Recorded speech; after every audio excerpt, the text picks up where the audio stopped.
안녕하세요, 조승현입니다. 제가 지금 엄청나게 중요한 화상통화를 기다리고 있습니다.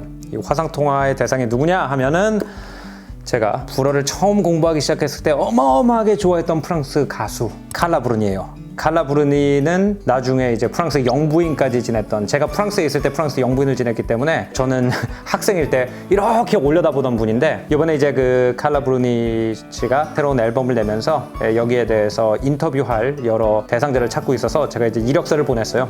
그래서 제가 칼라 브루니 씨의 앨범, 첫 번째 앨범을 불어에서 영어로 번역하면서 프랑스 문화에 심취했다 이런 내용을 보냈더니 저랑 인터뷰를 하시겠다고 얘기를 하셔서 조금 있다가 바로 제가 어렸을 때부터 너무 동경하던 프랑스 샹송 예술가이자 프랑스 전 영부인과 화상통화를 하게 됐습니다. 진짜 떨려요.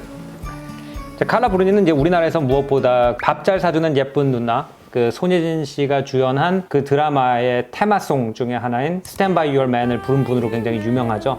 그래서 프렌치 터치라는 그 앨범, 프랑스인의 목소리로 영어 노래들을 부른 그 독특한 앨범이 한국에서 인기가 굉장히 많았고, 얼마 전에 이제 한국에서 내한 공연도 하셨어요. 저도 콘서트에 갔습니다. 칼라 브루니 씨는 이제 원래 슈퍼모델 출신입니다. 한때는 입상 로랑의 뮤즈라고 불릴 정도로 패션계 이제 거장들하고 일을 하던 분이고, 이제 그 커리어에서 가수 커리어로 넘어와서 첫 번째 앨범이 케이크마디 누가 나한테 말했어 라는 앨범이었어요. 이 앨범을 많은 사람들이 이제 La Voix de la Francophonie, 프랑스어권의 목소리라고 부를 정도로, 이 프랑스 안에서도 인기가 물론 많았지만 전 세계에서 프랑스어 시를 읽는 걸 좋아하거나 프랑스어를 공부하고 있는 사람들한테는 거의 제대로 된 프랑스의 소리구나 라는 생각을 하게 만든 이제 그런 분입니다. 그래서 저도 곡이 발매됐던 2002년, 2003년에 프랑스어를 거의 처음 이제 초보자로 공부하고 있었기 때문에 그 곡을 번역하면서 프랑스어를 공부했던 기억이 나고요. 그 다음에 이제 Little French Songs 같은 앨범에서 이제 프랑스의 샹송, 특히 기타와 목소리만을 이용하는 잔잔한 샹송을 갖다가 그 단순하고 엘레강트하고 가볍고 좀 이렇게 툭 치는 것 같은, 인생에 별 관심 없는 것 같은 프랑스의 어떤 정서를 반영하는 노래다라고 많은 평가를 받았습니다.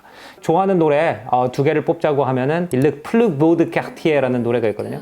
이 동네에서 내가 제일 잘생겼어 라는 노래인데, 이 노래를 보면은 내 피부가 너무 좋아서 그런가? 내가 너무 이 캐시미어 옷이 잘 받아서 그런가? 하면서 자기가 그냥 이렇게 길거리를 걸으면서 사람들이 자기를 잘생겼다고 부러워하는 것에 대한 인생의 즐거움을 부른 노래예요. 또 하나 제가 좋아하는 곡이 라무, 사랑이라는 노래가 있는데, 우리나라는 막 사랑 그러면 열정적으로 사랑을 하잖아요. 근데 그게 아니라 사랑은 입상 로랑의 드레스 같지 않아. 입상 로랑의 드레스는 입으면 딱 맞는데 사랑은 입어도 잘 안 맞아. 막 이런 식으로 사랑에 대해서 굉장히 가볍게 표현하는 그런 노래였어요. 그래서 이런 가사를 보면서 이게 바로 프랑스 감성인가? 하면서 그 노래들을 좀 연구했고, 파리로 가서 사는 걸 꿈꾸던 시절이 있었고, 또 실제로 파리에 가서 살게도 됐기 때문에 저한테는 그 어린 시절 저한테 깊은 영향을 준 분을 만나게 되는 날이라서 굉장히 지금 떨고 있습니다. 원래 이제 프랑스어로 인터뷰를 할까 영어로 인터뷰를 할까 이제 고민을 하다가, 프랑스 예술가가 프랑스어로 자기 예술을 얘기하게 되면은 한국말로 번역을 하기가 거의 불가능한 그런 표현들이 나올 수밖에 없어요. 그래서 영어로 좀 해달라고 제가 부탁을 했습니다. Shosong, can you see me? Yes, I can see you. Can you see me? Yes. Okay, now we can start.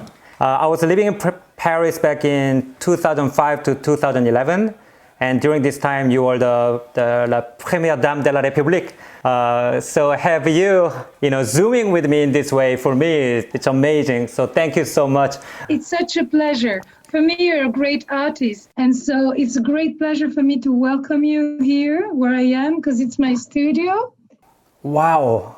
Only guitar and the piano and basically all my life. So it's a pleasure to talk to you from home, because that's when I'm working, that's the place when I'm writing. And it's a great honor for me to talk to you, because you're an artist. And so it's not going to be an interview, it's going to be a conversation. Okay, so this being Korea, so we need to get one thing out of the way. How should I address you?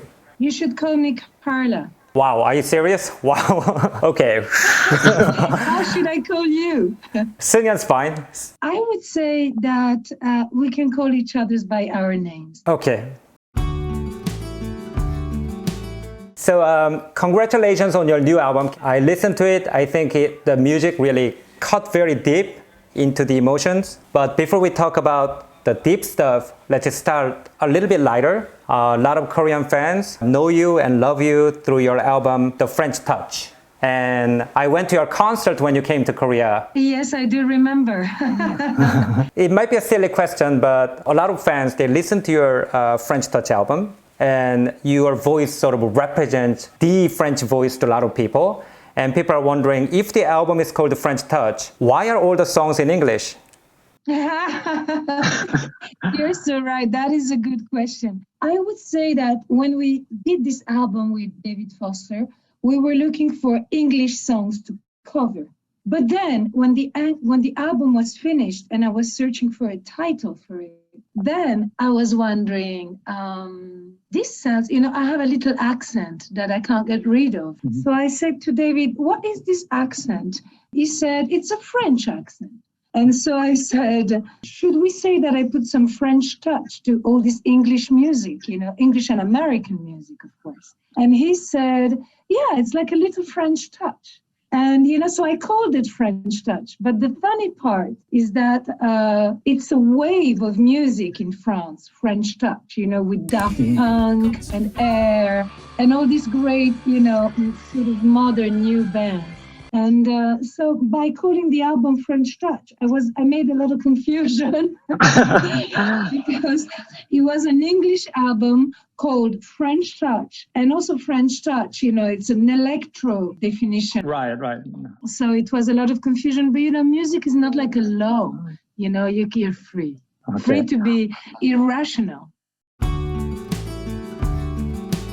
Okay. Did you hear about why your album French Touch was so popular here in Seoul? About the TV show? The K-drama, right? Yes. There was a K-drama that featured your rendition of Stand By Your Man, and that became a huge hit along with the drama. When you came to Seoul for concert, everybody wanted to hear you sing that song. Of course. And I was going to sing it twice in the concert. Okay. Just for the pleasure. And then I didn't dare. I said, no, I can't do that. But I was going to do it twice. One very simple at the guitar, and And one of the things I thought was interesting was this K-drama. The original Korean title means older girlfriend who pays for me at restaurants. Humorous title. And I thought your song being in there was really interesting because you sort of represent this beauty that doesn't age, and you're an ex-supermodel that's working with beauty as a musician, in this society obsessed with being young. What's your opinion about age and beauty? I believe that our society likes a lot of youth, but also I believe that women are becoming more and more powerful. So, like we used to say, men are getting better with age, but women are losing their beauty, right? That's the old, right. That's the old pattern. That's the old pattern. The new pattern is Julia Roberts, Julianne Moore, Kate Blanchett, but also Jane Fonda has a beauty contract. And I was sitting at the Dior défilé when we still had a fashion week before COVID, I was sitting next to Andy McDowell. She must be 60, Andy McDowell, maybe 58. Well, and she's actually better now than when she was a 20 years old, young, beautiful model or actress. So I would say that at the same time, youth is very present in our world, music with the K-pop, and also with very young people everywhere, the social network. Young people are sort of taking the power. But I find that experience and maturity are becoming, related to beauty now. I think reality came into the fashion world, into the public world, into show business, because women are getting more and more powerful. So they keep their beauty through time, because, beauty is made by charm and charisma. And you have plenty of charm and charisma. Perfect skin. I think we can start talking about music. So in Korea, you're known mainly for your cover songs in French Touch, which I think, as your long fan, I think it's a little bit of a shame. For me, Carla Bruni is a songwriter. Yes. And for me, and that's why I was really excited about your new album. And before we talk about your new album, if we can go back a little bit to Kekamadi, it was enormously influential in my life. I just wanted to say that. When it came out, I believe it was 2002 or 2003. 2002, exactly. Okay. I was a university student in New York, and I was just beginning to study French. And there was a French bookstore next to the Plaza Hotel where me and my friends used to go. We would take your album, songs like Le Toit de Moi, Le Plus Beau de Quartier, L'Excessive, L'amour. All these songs, we were translating them and we were like, oh, the words are so beautiful, so light and airy and elegant and so nonchalant. And then I find out that this is your first album. And before you're working in the fashion industry, and I was like blown away. So now that I have this opportunity, I want to ask you, how did you do it? How do you come from fashion world and you release your first album and you write lyrics like that? How did the music come to your life and how did you end up writing these songs? Well, music came into my life very early because both my parents were both musicians. So, in my house, there was a lot of music. So that was the first step. And then I became a model and I loved it. I loved it. The fashion business is like a family to me. But, it's a job that doesn't really last all life, Mm-hmm. So when I reached 30 years old, I was playing so much music. It was so important in my life. It was such a shelter for me and such a pleasure for me that I thought maybe I can use all these songs that I'm writing. I was writing for a long time, since I was a teenager. I started writing more and more and more. And then little by little, I thought I might make an album with these songs. But I really thought nobody was going to ever listen to the song. Because and I really thought it was not going to be commercial and it was not going to be successful. I thought my mother was going to buy one. And then maybe my sister, right? And I didn't expect at all, such a response. Mm-hmm. So I wrote the album, I recorded the album, almost like this, with no thinking, no production, nothing strange. I did it with a very good friend of mine, Louis Bertignac. And then I released the album and now it's been, 16 years. And I've sold so many of it and people heard it in the whole world. So it's a lucky, I was very lucky for that album because I found the audience right away and people talk to me about this album still now. It went in so many films and it went in so many people's heart. Everybody is like a blessed child for me, this album. And one of the things I loved is when you switch into Italian. For example, one of my favorite songs was Le ciel dans une chambre. Cielo in una stanza, yes. And you switch into Italian and you sing this refrain, which I thought was really beautiful. And then in your next album, you had La Dolce Francia, which is also one of my favorite songs. In this album, you have Voglio l'amore that you sing with your sister. Yes. And when you sing in Italian, you sound almost like a different singer. And I know that you have this dual heritage where your parents, they come from Italy and you were growing up in France. And I know also that these two countries have very different musical tastes. So how does that affect your music that you have these two heritage, one Italian and one French? I think it gives strength to my music, because Italian is a very musical language. It has music, even if you read the menu, if I say barbabietola, carne ai ferri, and if I say, tomato sounds good in Italian, pomodoro. And has something sexy about tomato, when you say it in Italian.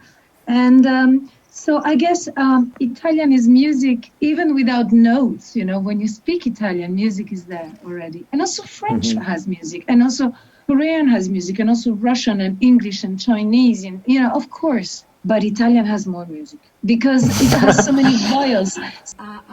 It's very open, So it has notes.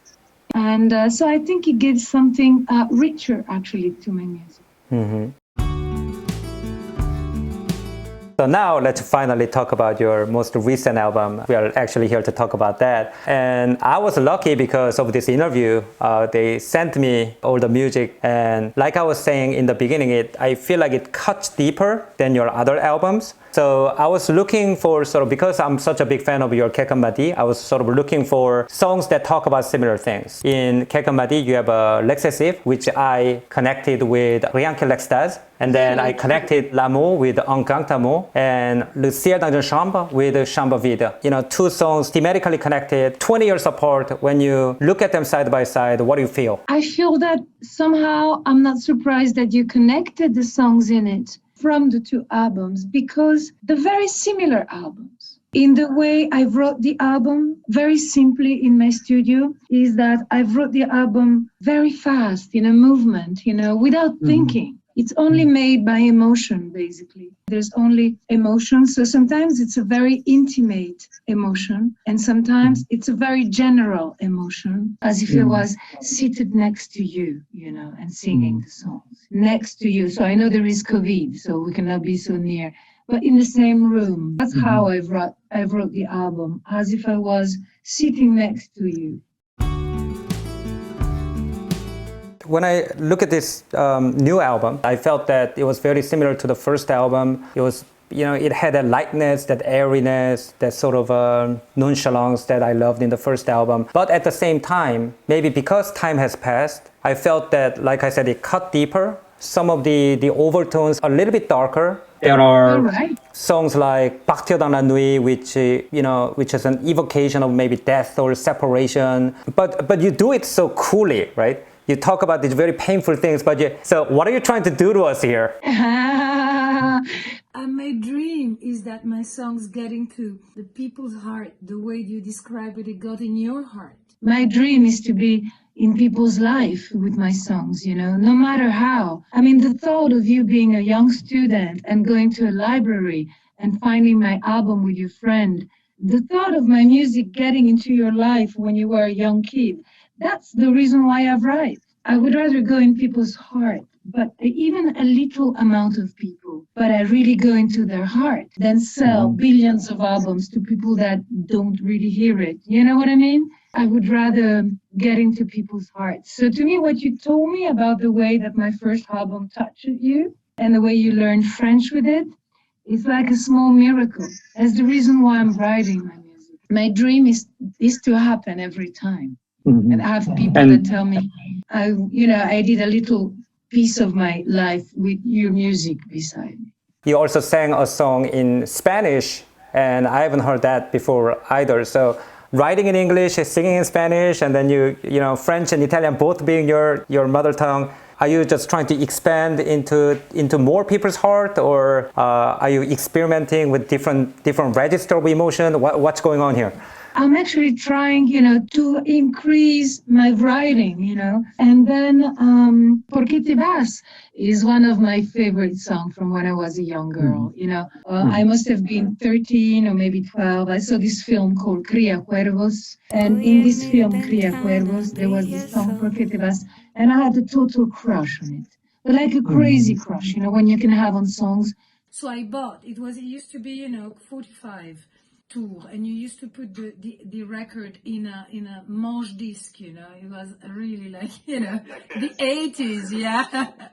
And it was so incredible. And then I listened to the songs for about 2,000 times. So it's a song that is in my heart. And when we were looking for a cover, it's always nice to have one cover in an original album, just to open up a little bit. We thought we'd do Por qué te vas, because I was always playing Por qué te vas on my guitar, so. They told me that I only have a half an hour, so I'm going to have to go ahead with my last question. Of course. And this is a question that I told myself, if I ever meet Carla Bruni, I'm going to ask her this question. It so happens that it's got something to do with your last album as well. So when, being Korean or being a student in America, and you discover a French artist or French poetry or French cuisine for the first time, a charm that you can't really describe, and you ask French people, what is it? And a lot of French artists, they say, oh yeah, quelque chose, or je ne sais quoi. And then, and then you called your album Quelque chose. And you sort of represent for a lot of people that French quelque chose. So I'm going to ask you, as directly as possible, what is this quelque chose? Can you explain to me what this quelque chose is? Okay, I can explain to you exactly what quelque chose is. Quelque chose. quelque chose is something we cannot explain. That's why we use. So this is like a cat who is eating his tail, you know, or a dog who is eating his tail. We're not going to go out of this. This is what they call a circle. So quelque chose is really a way. You know what I like? But I'm sure you like the same, because I'm sure you like the same thing, you know. What I like is when some situations, some feelings are hard to describe because they are the most important feelings. All the very important things in life we cannot really describe. We cannot prevent, we cannot escape, we cannot control, and we cannot describe. Okay, we cannot describe joy, we cannot describe love, we cannot describe desire. We can feel it, but we cannot describe. So, you know, quelque chose is something that you really feel, but you feel it so much, you have no words. And when you try to find words to describe it, you don't find it. You know, you only find some sensation. So quelque chose is desire, because I don't think we can live without desire. You can have desire for someone you're in love with, but you can have desire for serenity, you can have desire for discovery, you can have desire for connection. I was looking forward for us to talk today. You can have desire for traveling. You can have desire for other people, other culture, other languages, other music. But if you don't have desire, there's no life. So that is quelque chose. Wow. Okay. Thank you so much. Thank you. Thank you for saying yes to the interview, and this is going down as the most important 30 minutes of my life. Are you kidding me? Tell me something. If you come to Paris, will you let me know? I'd love to have a drink with you, invite you at my house, and invite you for a cup of tea. Of course. I mean, wow. Yes. Please, and if you come to Seoul, please let me know through. Okay, Because I thank you really so like much. Thank you. Thank you so much. It was a pleasure to talk to you. Thank you. and I wish you all the success with your new album, and I hope that you come to Korea for another concert, and I'll be on the first row watching you perform. Okay, and then we have a drink, yeah? Sure. 제 인생 최고의 30분으로 남을 시간이 방금 끝났는데요. 칼라 브루니님과 옛날 제가 좋아했던 앨범, 그리고 이번에 새로 나온 앨범에 대해서 좀 얘기를 하면서 제가 좋아했던 노래들 뭐 이런 거에 대해서 대화를 좀 나눠봤어요. 제가 가장 궁금했던 게 이제 quelque chose가 something이라는 뜻이거든요, 프랑스어로. 근데 프랑스 사람들이 항상 이렇게 뭔가 이렇게 중요한, 프랑스 사람들 좋아하는 뭐 좋은 요리, 뭐 예를 들어서 좋은 패션 이런 거 보면 야 quelque chose 뭔가 있어 이런 식으로 얘기를 해서 quelque chose가 도대체 뭐냐, 프랑스 사람들이 말하는 something이 뭐냐라고 이렇게 여쭤봤습니다. 근데 마지막으로 이제 가장 중요한 대답이 돌아왔는데, 뭐라고 대답을 하셨냐면은 quelque chose라는 거는 말로 설명할 수 없는 것을 말한다. 근데 가만히 생각해보면 인생의 가장 중요한 감정들은 다 말로 표현할 수 없지 않느냐. 이렇게 말씀을 하시더라고요. 그래서 야, 진짜 제가 어렸을 때 동경하던 그 칼라 브루니의 어떤 가사를 쓰는 과정이 그 대화에서 묻어난 것 같아가지고 지금 좀 감개무량합니다. 자, 오늘 조선의 탐구 생활은 여기서 마치겠습니다. 좀 식은땀. 네, 다음엔 또 더 재밌는 문화예술 이야기로 여러분 찾아뵐 테니까요. 구독, 좋아요 많이 눌러주시고요. 전 다음 시간에 뵐게요. 안녕히 계십시오.